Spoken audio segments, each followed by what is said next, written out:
Hai, halo semua, jumpa kembali di 7 Tanya. Kali ini tetap di program Ngopi Ngomong Pecenet.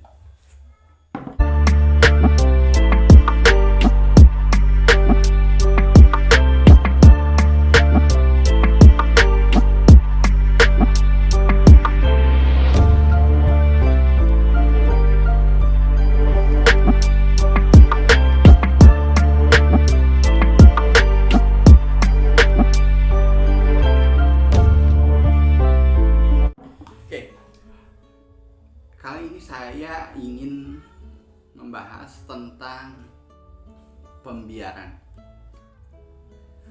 Salah satunya kejahatan menurut saya gitu. Salah satunya kejahatan ataupun kesalahan gitu yang seringkali tidak dianggap kesalahan adalah pembiaran.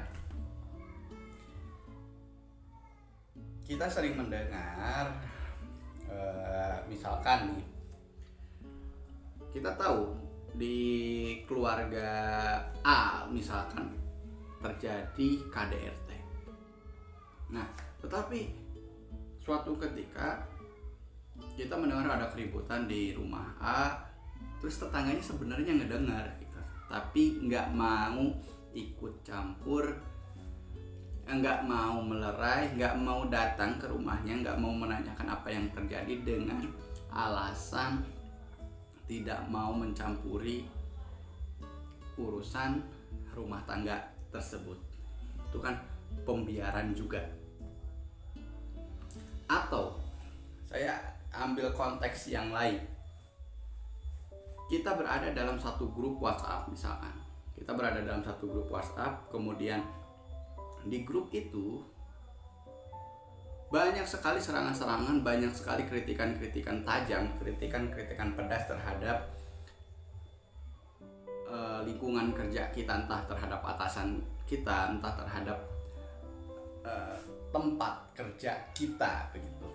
Yang notabene kita membiarkan kritik-kritik itu menjadi bola liar, kritik-kritik tersebut menjadi akhirnya menjadi tidak sesuai pada koridornya begitu. Terus juga ya semuanya dibiarkan karena buat apa ditanggapi gitu. Berarti capek baik misalkan kan kayak gitu. Tapi di kemudian hari kritik-kritik tersebut menjadi besar dan tidak terbendung lagi. Akhirnya malah membahayakan kita sendiri yang bekerja misalnya seperti itu. Itu juga pembiaran. Lalu kita ambil contoh lagi, banyak sekali pembiaran. Oh ya, misalkan ada preman. Kita tahu dong preman seperti apa. Masih kecil, maksudnya masih jumlah kecil, masih bisa ya hitungan jari lah. Tapi dibiarkan, akhirnya mereka membentuk satu kelompok, satu geng, atau bahkan ormas gitu kan. Biasanya kan gitu, dari kelompok-kelompok kecil terus jadi ormas. Lebih susah lagi ketika mereka malak dengan atas nama ormas dibanding ketika mereka masih atas nama preman. Ya lebih susah ketika mereka sudah punya badan hukum gitu kan.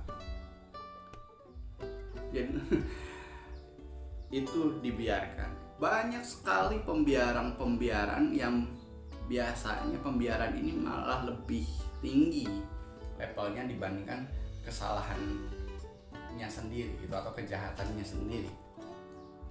Kita membiarkan, misalkan dari kecil kita sudah tahu anak kita itu kundungan atau delitan atau apa ya bahasa Indonesianya ya. Tapi dibiarkan terus, dimanja terus, dipupuk terus, hingga membentuk menjadi anak yang manja, tidak bisa kerja.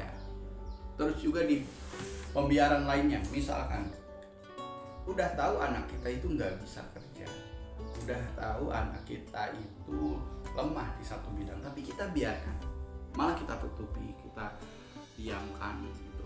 Jadi nanti kalaupun ada yang menyerang dia seolah-olah itu salah orang lain dan sebagainya.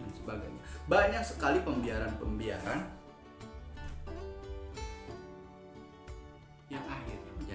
sesuatu yang besar di kemudian hari. Ini nama juga ngomong pikirannya, ini buang aja gitu kalau misalkan tidak berguna. Nah, masalahnya adalah banyak sekali hal yang terjadi di dunia ini karena diamnya orang-orang baik. Bukankah begitu? Karena kita membiarkan, karena kita ya sudahlah gitu kan. Namanya juga orang tua, misalkan namanya juga kasepuhan, namanya juga kolot, hingga akhirnya banyak sekali yang dibiarkan. Kita lebih baik menghindari konflik, kita lebih baik menghindari perdebatan, tapi pada akhirnya menjadi satu masalah besar di kemudian hari. Maka pembiaran ini sebaiknya tidak dibiarkan begitu. Kalau terus-terusan semuanya dibiarkan, tunggu saatnya akan menjadi masalah besar di kemudian hari. Oke, itu saja untuk ngopi kali ini. Kita ngopi lagi. Sampai jumpa di episode berikutnya.